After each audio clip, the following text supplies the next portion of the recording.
Hello everybody and welcome back to the Legend of Grimrock 2 Single Character Challenge. My name is Highwing and today we are checking out the Mausoleum of Wormbound.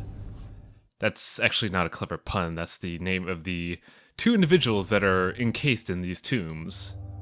Now I like this level a lot, mainly because he's here. Hi. You gonna let me in?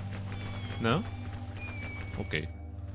Anyways, I like this place a lot because while it's kind of a rehash of a tile set again, there's a lot of clever puzzles here, and the fights aren't, like, boring. There's a lot of ambush tactics in here, which kind of make for a really interesting run for your first playthrough.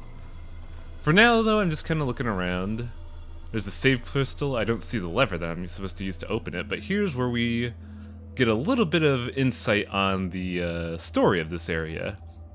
Basically, two brothers stole an egg from dragons, and they brought them to the supposed island master and they were given the quote-unquote gift of immortality. Pro tip, that's bullshit, we're gonna kill them here today.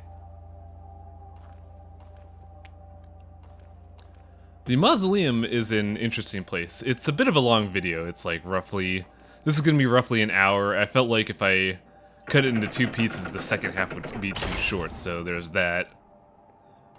But yeah, there's two floors, each punctuated by a boss. And we fight these dudes again, which we've fought before. Also, I have no depth perception. Whoops. But yeah, a little bit of a update. I feel like this is supposed to be done before both Storm Breach and the pyramids, just because of how familiar the enemies are and how little fights there are in this area. The fights are pretty good at least, but there are just not a lot of them. Also, I'm going to be looking around a lot for secret switches just because I know there's a thing here I want to get, but I just can never remember where it is.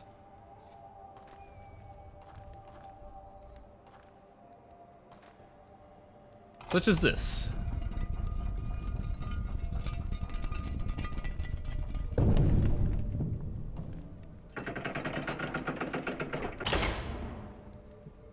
Now, this is one of the chests that I often find is a mimic, and having a spear in front of that chest doesn't really help, but it's not a mimic.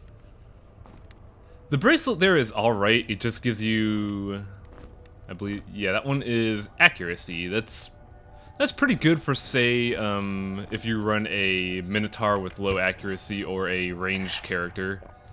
But for the purposes of this LP, we already got the best bracelet in the game, so it's fine. Now, I noticed a lot of people were talking about intended dungeon paths for this game, and I've kind of been... I think I finally figured out what you're supposed to do in this game from the quote-unquote branch-off point that I always get mixed up on.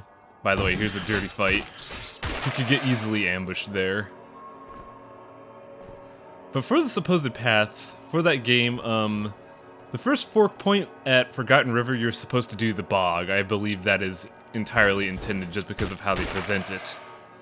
Then after you do the bog, you go past the Forgotten River into Sleet Island. And from there, you're supposed to do the Ruins of Desarune into the Archives. Then once you get the Archives, you're supposed to either go into the sewers and do that just on your own time, or you're supposed to go all the way back to here into the graveyard and do this area. Then you do the Hamlet Stormbreach and Crystal Caves because you get magic spells there that'll allow you to solve the puzzle for the Snake Staff, which lets you do the pyramid. And then after you do all that, you go to the Castle of Nex, which will be the next update. Hi there. Yeah, that's what I mean by the ambush tactics of this area. There are a lot of deviously hidden enemies, and I kinda like that. This is a game where you can't really do much with, fights on a mechanical level, so being, you know, clever with how you hide them or show the encounter is a great way to make the fights memorable. Because the fights, when you boil down to it, they're not really all that interesting, it just comes down to a slugfest. But when you have stuff like ambushes, being teleported into a 30-man melee, eyeballs that just flank you from the side, it's a great way to keep the fight memorable despite it not being actually, you know, interesting in a way. Supplies are starting to build up. We're getting a fair amount of the yellow herb, which is going to be good for speed potions and, what's it called? And, what's it? Bear form, that's right.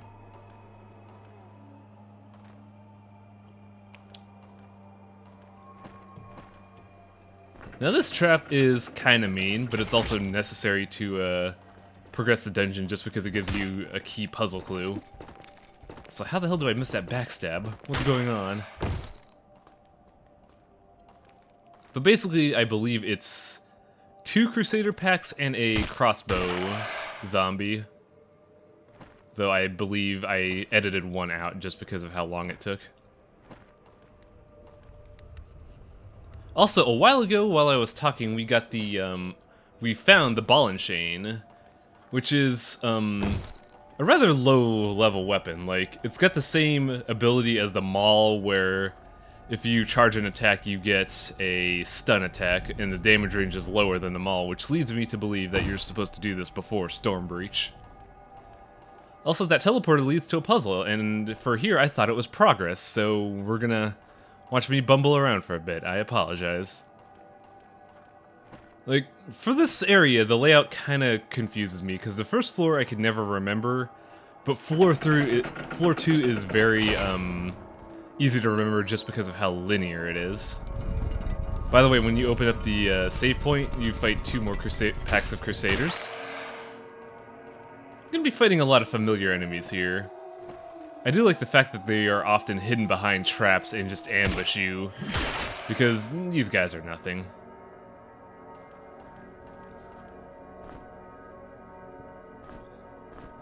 Get a couple bombs here, which I'll be making use of, not to any practical degree, but it helps to expedite certain fights, mainly because the Crusaders in here are weak against lightning. So lightning bombs help out a fair bit, make the fights go by a lot faster.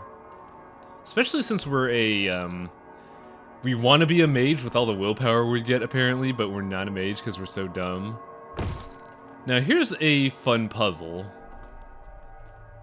It tells us what we're supposed to do at this, bridge, but it says under and over and under and over again, but you don't need to go completely under and over. Just so long as you're at the bridge tile, you are considered under and or over. And how did I not get that backstab? That's weird. Oh well. But yeah, fun little puzzle there. I just like the fact that you don't need to completely loop or lap the area. You could just go under the bridge and then outside of it, and that's considered going under.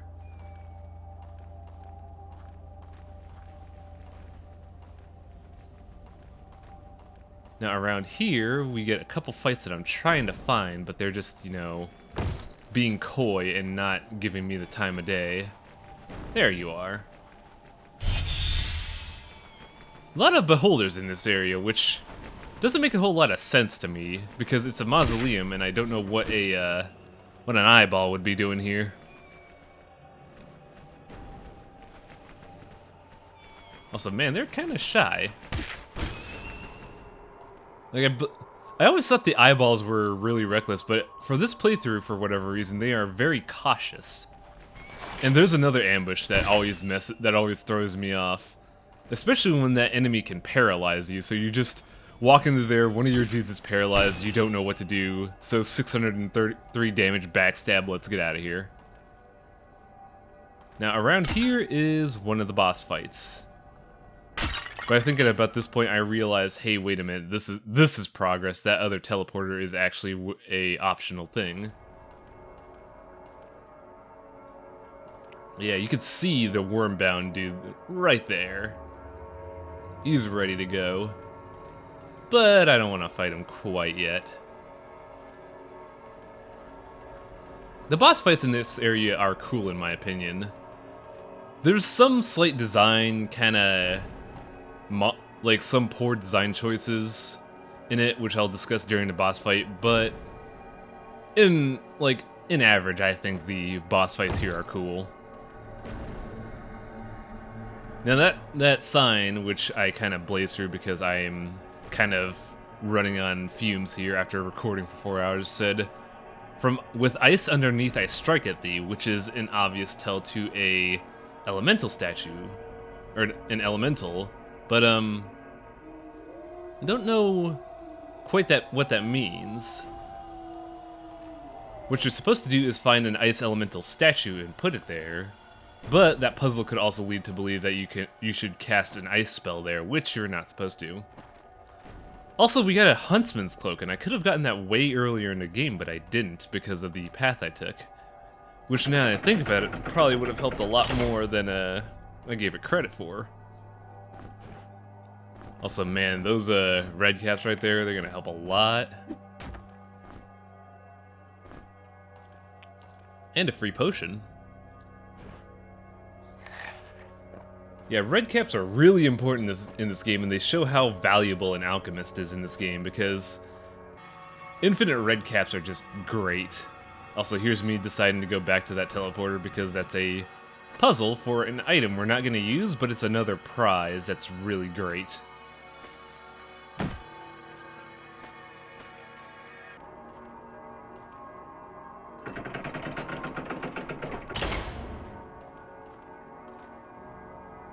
Ah, this isn't a teleporter. This is another thing that I missed. Huh. Now, if this puzzle looks familiar, that's because it is. It is effectively the exact same puzzle with the exact same solution as the one in, oh, what the hell's it? Desarune. However, you get different rewards. This seems kinda eh. Like, looking back on it, I'm kinda surprised that the developers actually reused the puzzle in this game, because they really don't do that all that often, if ever. You get a couple good prizes here, like the Frost Bomb would be useful on anything but undead, which is all that's around here. And the crossbow is a great addition, especially if you come here early, like halfway through the game. But for our intents and purposes, the crossbow is not great.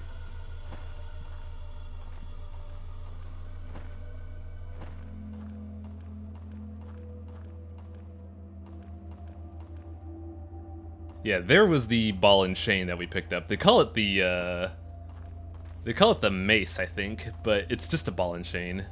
It's a heavy weapon with stun, as I mentioned, and it's pretty good, but not great. Now, this puzzle I think is really cool because it is a really fun use of the time mechanic of this game, and I kind of wish they did more puzzles with time mechanics because, in a loose sense, the time mechanic is cool, but it's really underutilized. All they really use it for is a graphics engine update and and this puzzle, which, as you can tell, is a clock. You're in a clock room. Now, there is a clue that tells you that this is a clock room, but I kind of solved the puzzle initially.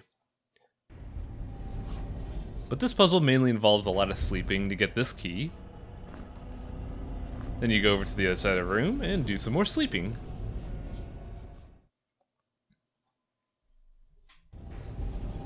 I'm always like one tile off whenever I do this. It's very frustrating.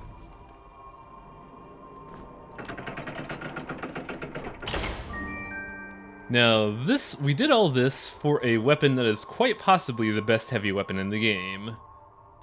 It's Bane. And when you pick up this weapon, a lot of enemies spawn. A lot of jobbers, though, so there's not really much to worry about. I feel like they mainly do this to show you how good Bane is. Because Bane's special attack is called, I think it's Devastate?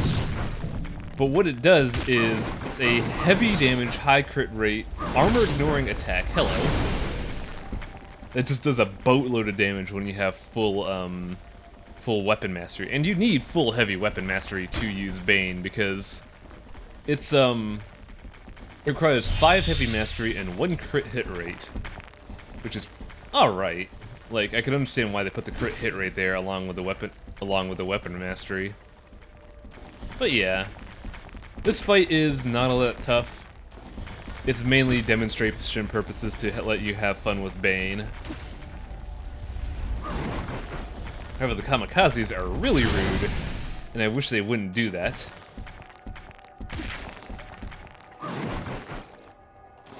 And I mainly kept this fight to show how devious the trap is and how powerful we've become. Because, like halfway through that fight, we got pinned, and it really seemed like we were gonna die, but luckily due to all the crit rate we stacked alongside having the Serpent Blade, that fight became way more manageable than if I did it the intended route.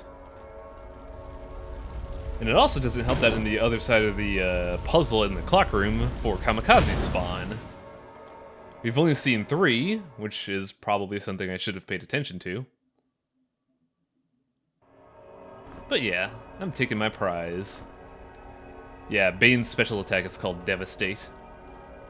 Really good weapon. Probably a weapon you're going to be using all the way into the end game.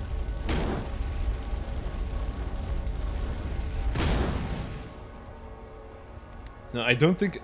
Oh yeah, I saw the, well, there's a lot more than, 4 elemental spawns. And I'm just sitting there like, fuck it. And then I forgot about the last one. Sleeping is very risky in this room. There's a higher risk of explosion if you sleep here. But yeah, that's the puzzle for the best weapon in the game. Like, I would argue that the Serpent's Blade is better just because I prefer light weapons over heavy, but it's really hard to deny that Bane is by far the strongest weapon. Now, it may be hard to hear, but pay close attention to the noise in this room.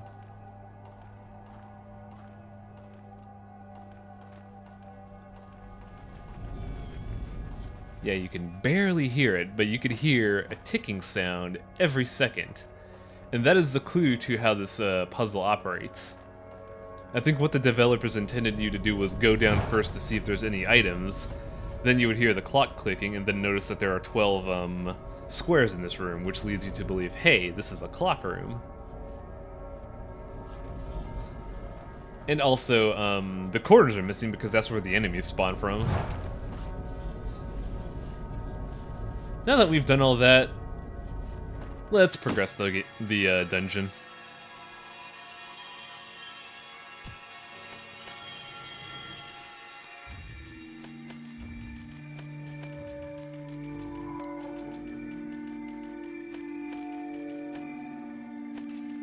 I get lost very easily, and I apologize. It's kind of why I never really do no map runs of this game.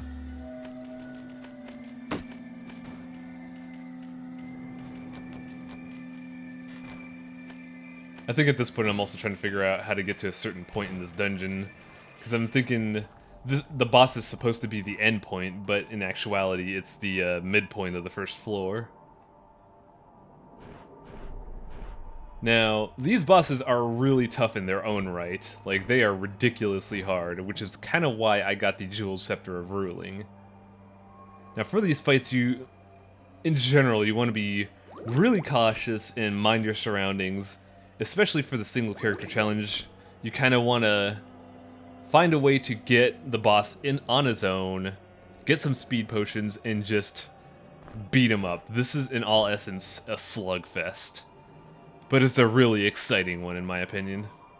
Like, when you first do it, it's a rush.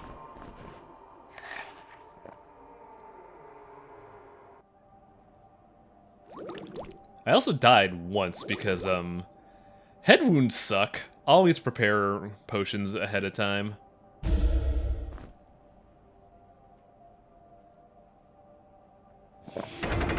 Now we fight the first of 2 Wormbounds. Their special ability is Summoning. Now what you want to do for this fight is get over here and bait them into this corridor, because this is a corner. And now you're thinking, well, getting cornered sucks, right? Well, getting cornered while getting beat down by 3 other summons is even worse. So you want to get Zorant on his own and just slug it out. Now from boss design, Zorant is just another Crusader. He's a lot faster because he's a dual wielder, and he has... We don't see it, but he has the spin attack, which we use to trick him into that corner. He can use ice. He can use Ice Wave to damage your entire party. And he can also summon enemies, which we saw at the beginning. But in all essences, he's just another Crusader. Now, I got the Scepter for Barrier because I didn't realize that those pots were here, so my plan was to lure the boss over here and then cut off one side with the barricade and then just slug it out. But I didn't realize pots were there, so we got the Jeweled Scepter of Ruling for absolutely no reason. So we're just gonna stare at this boss for a good while. There's probably more practical uses for the staff that I'm not thinking of right now, but for the reason I got it, it's not worth it at all. Oops. Now you get a couple things for beating Zarant, but I'm just kind of cleaning up right now. You get 2 broadswords, which is worthless. You get the Amulet of Nurgle, which allows you to worship the Chaos Gods, I mean give you 50 health. And you get a key to progress the game. In the meantime, though, I'm just kind of shuffling things around. Right there, the Skull Key. I feel like calling it Skeleton Key would have been better, but then it would, like, give the air of this key you could use pretty much anywhere. And also, here's me just kind of stretching because that fight was a bit tough.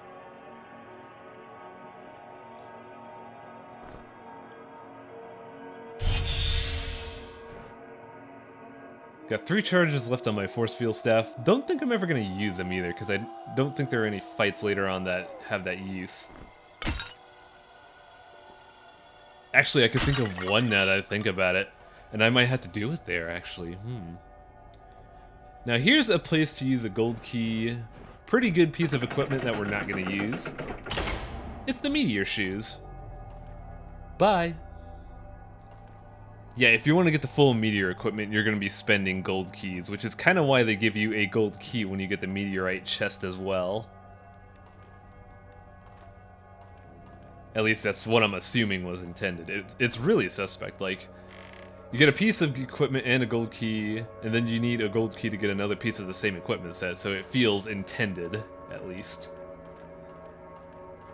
But now that we got the skull key, we could continue on with the second half of the dungeon. I don't know if I pointed it out a while ago, but there was a steel gate here blocked off by the skull lock. And we had to defeat Wormbound in order to get one of the keys. Or the key, I should say.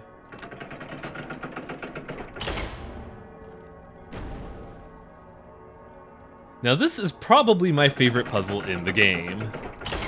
This is the Silver Scepter of Isocronus, and then you get a note that tells you to find the loneliest of all trees.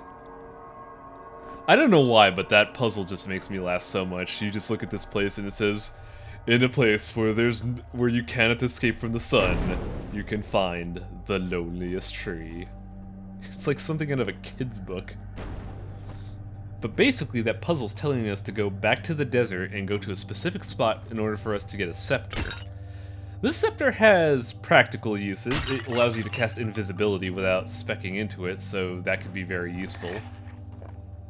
I haven't gone for it quite yet because this is the last recordings I've done so far. Because I'm like, due to the holidays, I've been kind of off schedule. So after this episode, I'm gonna have to record the end of the game, possibly get that scepter as well, and then I'll be done with the LP.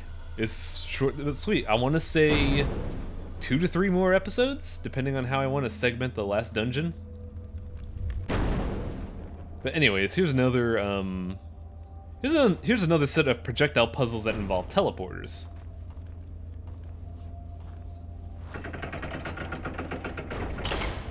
Ow. When will I learn?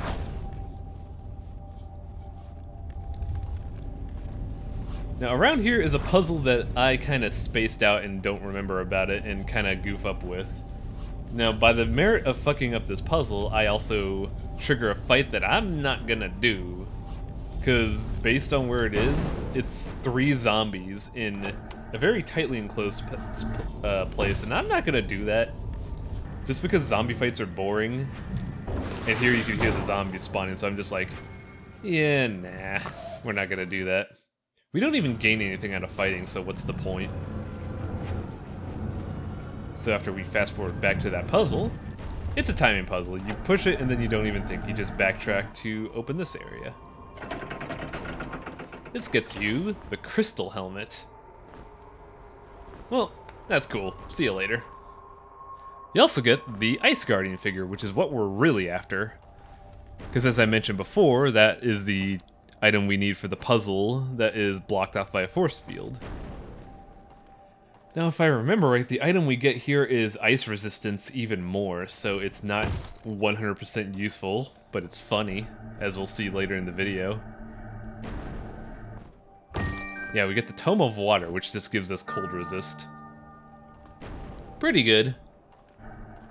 Like, not a hard puzzle, and they don't punish you for doing this puzzle, so yeah, pretty useful. That puts us at a base average of 40 resistance to every elemental. If I wear the Shield of the Elements, that puts me at 55, and if I wear a specific necklace, I have full immunity to any element of my choosing. So if I know what's going to happen ahead of time, I could completely avoid certain elemental damages.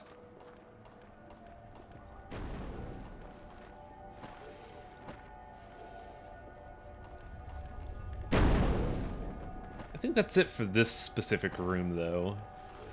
Don't quite know why I'm going back. Oh, I know why, because we need to go through it to go to this puzzle, which is not a fun puzzle in my opinion.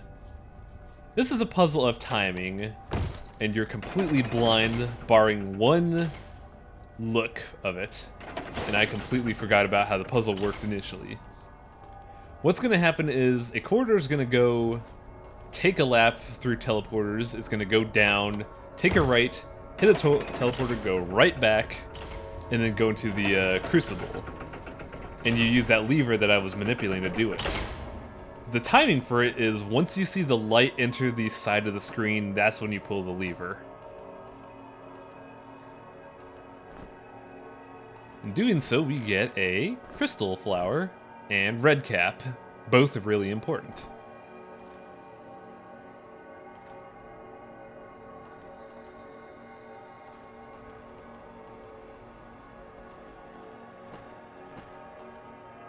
A lot of dead ends in this area, which leads me to believe there's a puzzle I'm missing when there's not. Now this sucks. This is the worst fight in the entire dungeon, and you need to do it to get a power crystal, and I died many times to it just because it's such a finicky thing to do in the single character challenge. But what you want to do is you want to first off pull a lever that opens up a teleporter in order to get back up.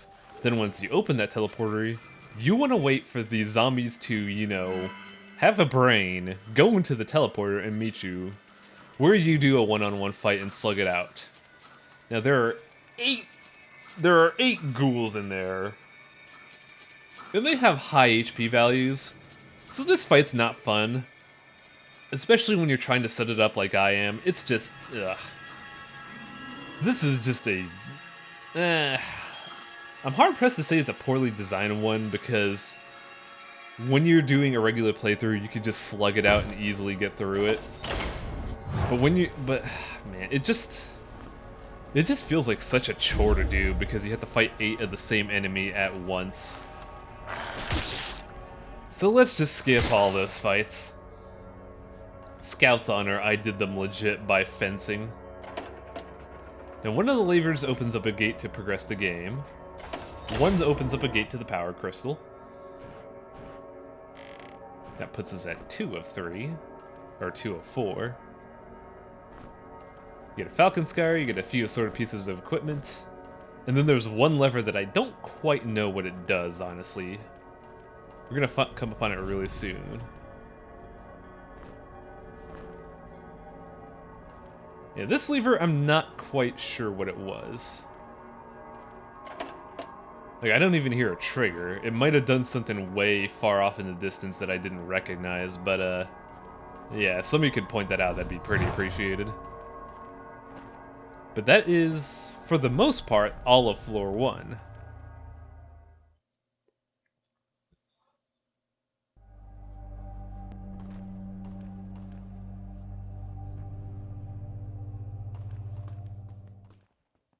Now we're going into floor 2, which is an interesting area.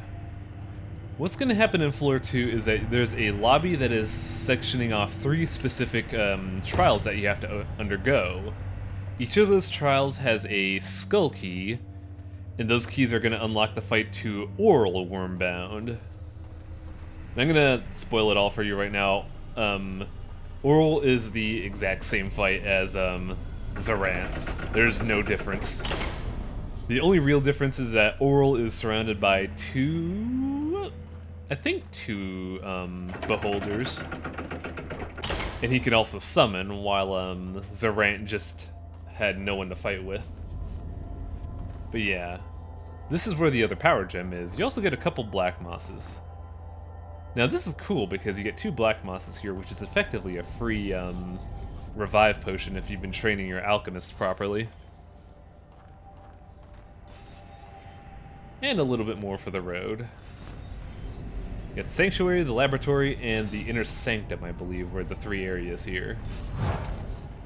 Now this room, this is a testing room if I ever saw one, because it has every enemy in the game, along with a quiz show that shows every item in the game.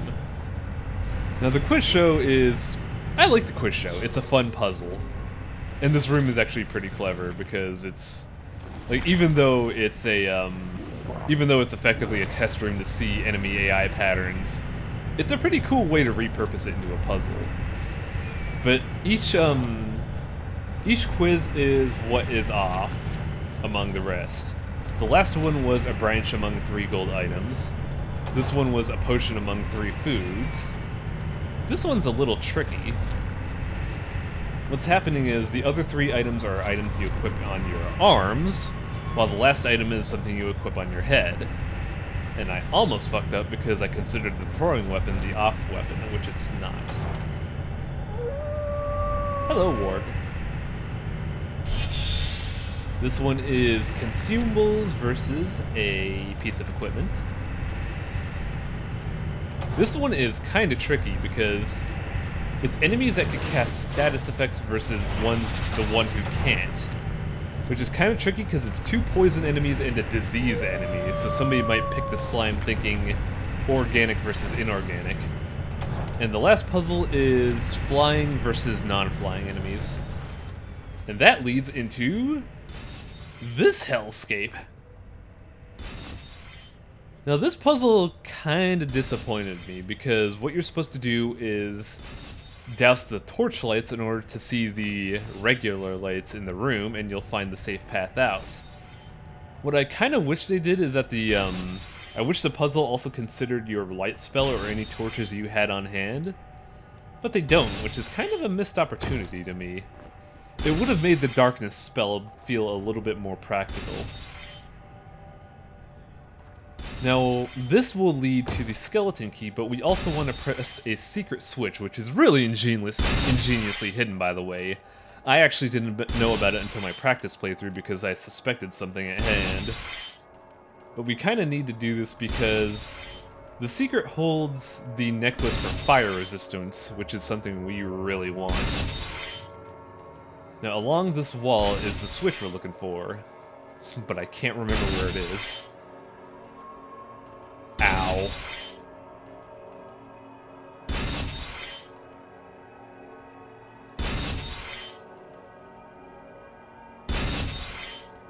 Now this is a pretty cool puzzle in my opinion.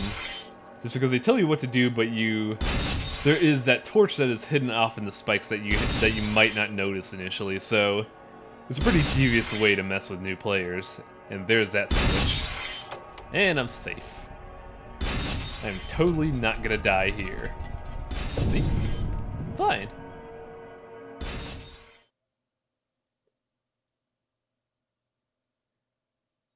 Now we got our skull key here, and we see a weird little glitch with the time advancement. If you ever rest in an area, time doesn't advance until after you finish resting. So if you do something that's time sensitive, you'll see like the time-sensitive puzzle just advance super fast as you do it. Also, I'm pretty sure this is 100% a mimic fight, which sucks, because there's no real way to evade it. But by doing that, we get the Firebrand and the Fire Torque. The Firebrand is just a broadsword that allows you to cast Fireball. It's not really impressive. In fact, I'm probably not even going to pick it up. But the fire torque is what we want just because of that fire resist, which makes us completely immune to fire spells. Yeah, there's the fire blade. It's not great. I don't even think it has fire damage, it just allows you to cast fireball with a charge, which is very disappointing to me. Now we just gotta get out. Fun little puzzle. Also neat, like, this was definitely a sort of testing room. Not this room, the previous room. But the developers did a good job at repurposing a testing room into a very clever and ingenious puzzle. Now, if you were playing a normal playthrough, what most people do is get all the questions wrong and fight out the enemies for free EXP, but that's just such a chore to me. It's not even worth it.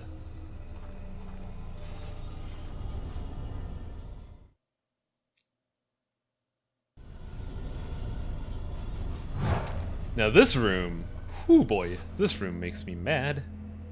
Because we're gonna meet an old friend.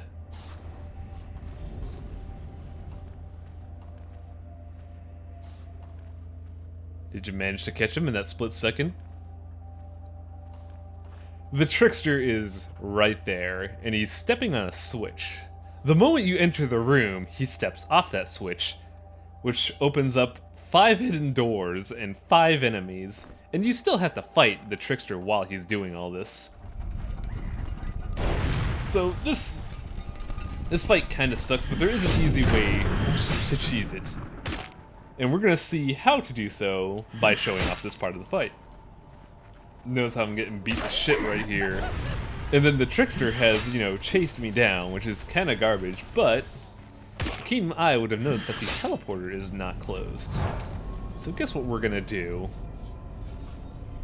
That's right. We are gonna scam the system and telefrag people.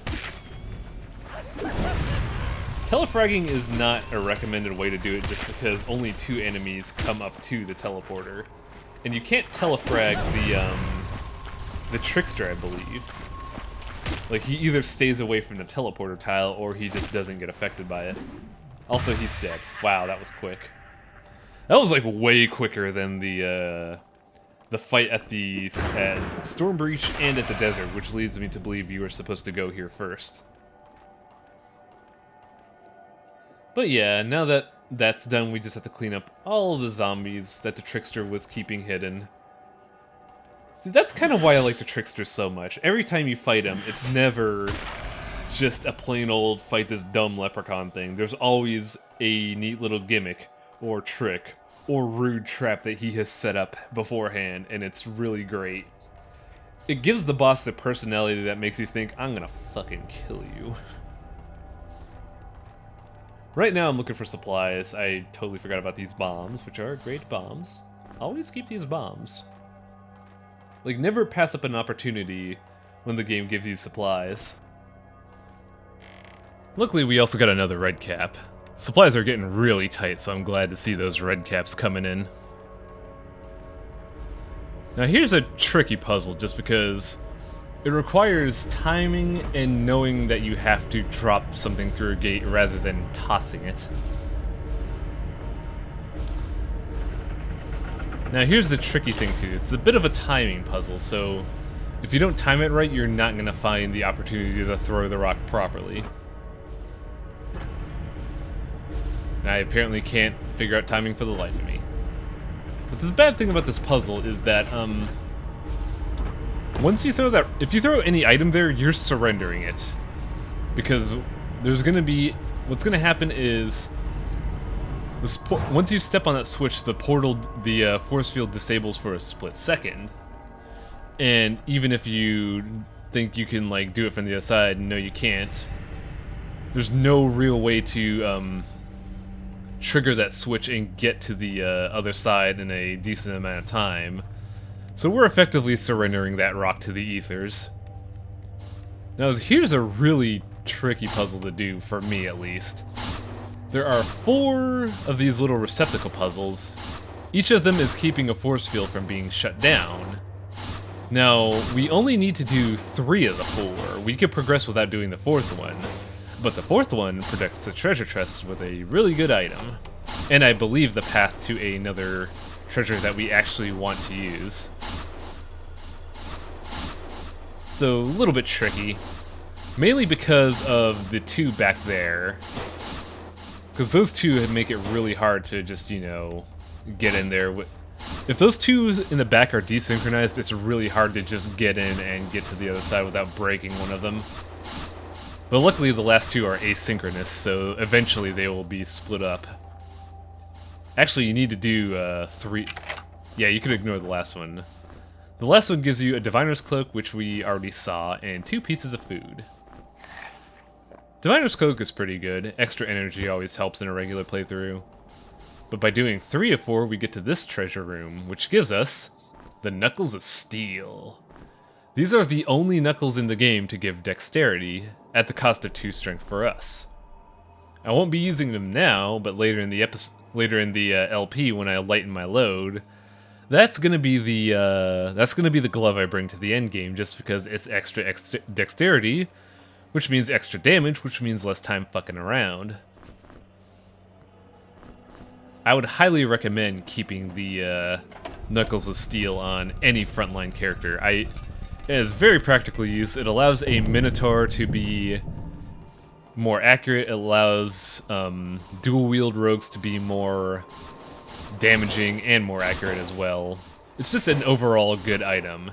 In my instance, it's a little bit less carrying capacity, but just for the extra damage, I really like it a lot. And right now I'm just scouting out map tiles, hoping that there was some puzzle that I may have forgotten, but nah. Now I believe we pulled a lever in the room where the Knuckles of Steel were that allow us to go back to that room and not have to do the light missile puzzle again. So let's walk all the way back. I do like the map design in this game, as I mentioned before. The fact that the developers knew about explorer logic and wanting to like backtrack and look around, and then opening up shortcuts to alleviate that problem. That's a really good mindset for a designer to have.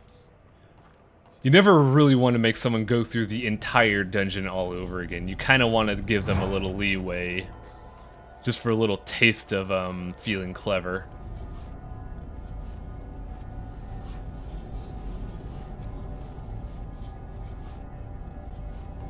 Now this final area is open to a couple cool items and a neat puzzle that I can never remember. First puzzle's right here. You could turn off the teleporter and fight a couple dudes for a interesting item. I'll say that because I don't know a fucking thing about this item. I never used it because I always go here last. You get the sickle. It's a heavy weapon, kind of weak compared to the Maul and Bane. It has a special attack called Harvest Time. I have no idea what this weapon does. If somebody that's played the game that uses weapon, let me know what this is so I could finally know what it does, but I have no idea what Harvest Time does. But aside from that, it is a crit-centric heavy weapon, much like Bane, and it would be useful if it wasn't in the same, you know, dungeon as Bane, which is unfortunate.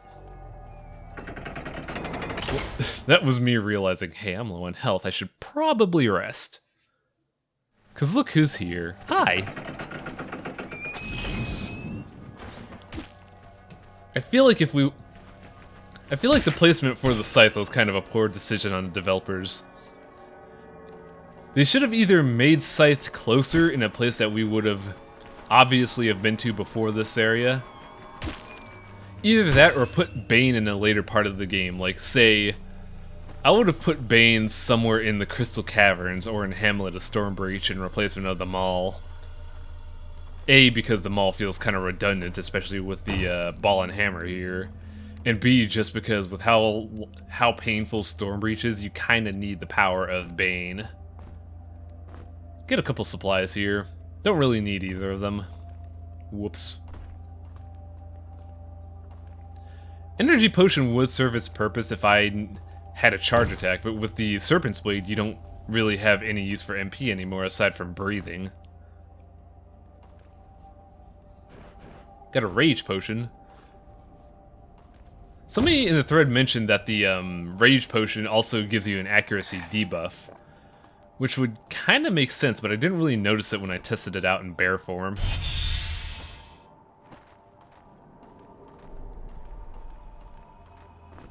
Now here's a fun little world building puzzle. I kind of wish they did more of this just to show that more people have been to this island than just me, Killigan, and the island master. Oh, and the entire population of Zafi. But here we find another great axe. Now that's kind of redundant since we would have one before the before we even come here if you went to the ruins of Desarune and the archives. But first off, here's a puzzle. If we go, what happens is that teleporter acts differently for items and players. If you throw an item, you go one way. If you go in yourself, you go another way. And we find a note saying that this dude threw his trusty axe into the void in order to figure out where it goes. And then he just kind of got stuck without a weapon. Which kind of makes me laugh because that's just like, what are you thinking? You don't throw your weapon, you throw something stupid like the piece of paper you wrote this note on to trigger that switch. Now here's the puzzle, and this is me loading up a JPEG I saved ahead of time to solve this puzzle. Because fuck, I hate this puzzle. Any puzzle that involves a single flawless plot line to solve it, I can never remember. And I've written this puzzle down twice, and I still forget it. So here's how you do it. I even added the thing here ahead of time to show you how to do it. Go ahead and take a screen cap of this on YouTube. You'll thank me later, because man, this puzzle frustrates me so much. And it's also another lost opportunity for the darkness spell. Because what you're supposed to hear is you're supposed to make the room void of all light. Now when they say that, they mean the floor tiles, but I also kind of wish they considered the light spell. Because that would make sense, you know? And that gives us a skull key, and that is the end of this area of the dungeon. Get a couple supplies here. Gotta figure out how I want to, you know, manage my inventory though, because I'm so bad at that. And we get more red caps, which is great. I think on my practice playthrough, I ended this area with like 2 red caps left over. Which is not great, because that means I went into the dungeon with possibly only 2 health pots. And that's something you really don't want to do. Now, I keep doing this, but there's no puzzles here, even though I desperately want there to be. I've just been really paranoid lately after finding so many secrets I never knew about.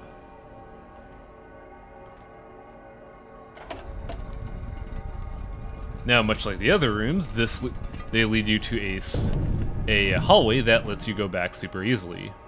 This is something that you should do in every video game if you're gonna make a video game, based around exploration, that is. If you're gonna make a video game based around like dungeon-based exploration and mazes and shit, once you've solved the maze, give the player a way back. They will appreciate it. It'll be a lot less tedious for them and you. And it's just, you know, it's just a good courtesy call. Now, I'm going to go back to that room because there's a couple missing tiles, but I also completely forgot to check if the darkness room had any supplies around on the bottom floor. And I don't think there are any, unfortunately. But yeah. I feel like if you ever do map design in a game, whether it's a open world exploration game, a RPG, a Metroidvania, what have you, if you're gonna have a very sprawling dungeon, give the players a easy way back at the end. You could do it cheap like Zelda where it's just a teleporter, or you can make it an alternate path to tease players with map percentage, but by God, don't let them walk all the way back. It is the absolute worst feeling in the world. Backtracking is never fun. I say that playing a lot of Metroidvanias and liking backtracking, but oftentimes a good Metroidvania will have a fast travel system. But anyways, on to the actual game. What's going to happen is that once we unlock these 3 keys, the pillar in the center of the area is going to unlock and show us the boss. Now, the boss operates on the same rules, but this fight is actually a lot easier to manipulate than the first fight, because in the first fight, the boss will always summon minions. But in this fight, you can prevent that, and that makes the fight so much easier. Like, I would hazard to say this is the easiest fight, despite starting with 2 beholders. Because what's going to happen is, when that door is opening, he has to wait for you. But you could hit him first. So not only do you get the initiative, if you constantly provoke him into doing the side attack, he will never, ever summon an enemy. He will also never cast a spell or do his spin attack, which means you can fully control this fight. And by doing so, you could also prevent that beholder from ruining everything. Goodbye, Oral. You were a cheapo. You were very not intimidating. That beholder was more intimidating than you by merit of he can lock you down. Or he can lock me down. Prerogatives.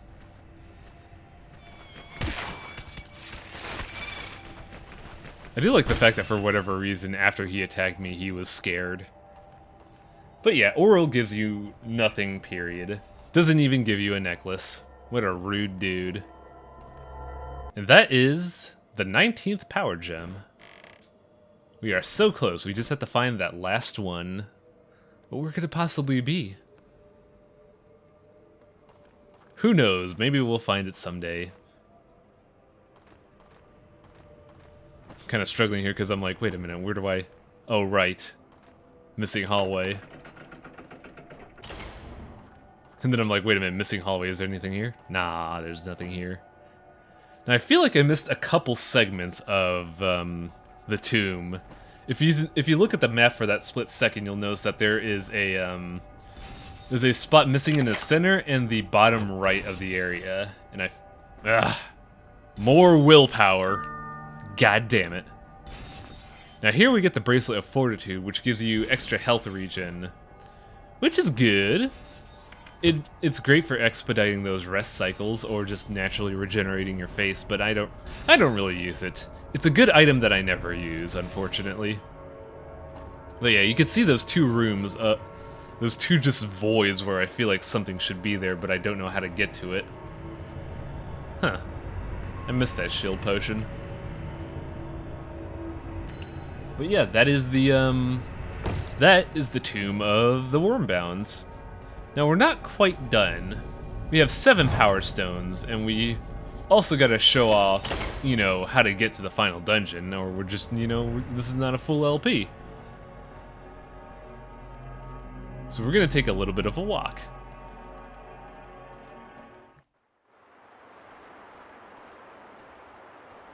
First off, we're gonna get the element of water, because we need all 4 essences. Wow, I can't talk. To unlock the final dungeon. Now I'm getting ready because I know what's going to happen here. What's going to happen is after we get the water essence, 4 water elementals are going to pop up and be rude to us. And we're going to show off just how awesome elemental resistance is in this game. There's only 3 points. How am I supposed to make this look pretty? Damn it.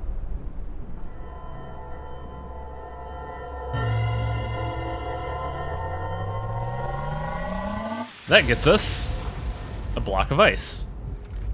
Not gonna lie, I was kind of wishing that the game would give me a water balloon when I first played this, but nah. Hello, ice dudes. Now, I'm mainly keeping this in just because... I'm keeping some of the parts of the fight in just to show how crazy ice resist is.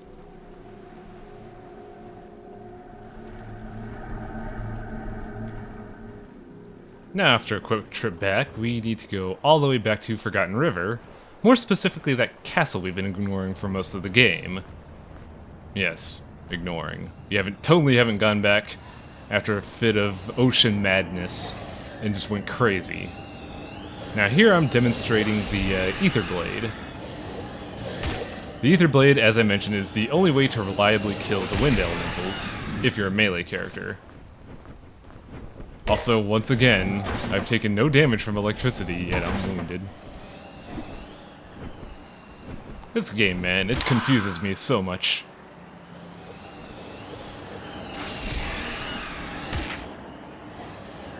I do like the fact that there's several ways to combat air elementals, but you don't get any of them until like wicked late in the game, which is frustrating. Because if you're like me and you wandered into Stormbreach at the beginning of the game, that unlocks the wind elementals here, which means the Forgotten... is this Forgotten? Yeah, the Forgotten River becomes just an area that you cannot go to for fear of death.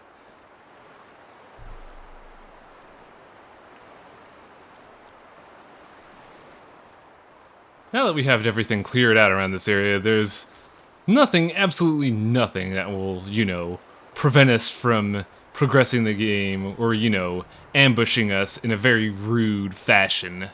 No possible way. Well, there wouldn't be, but, you know, I need to get healed first. But yeah, no ambushes. See? We're fine.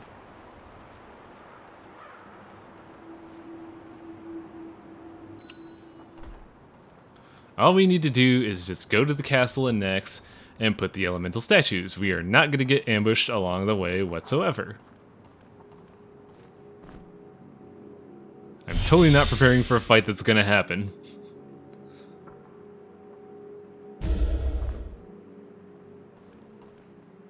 See? Ah, there we go. So, for whatever reason, if you step on a tile just in front of that, you get to fight the first boss again. Though it's not really considered a boss, so I just kinda cut that out.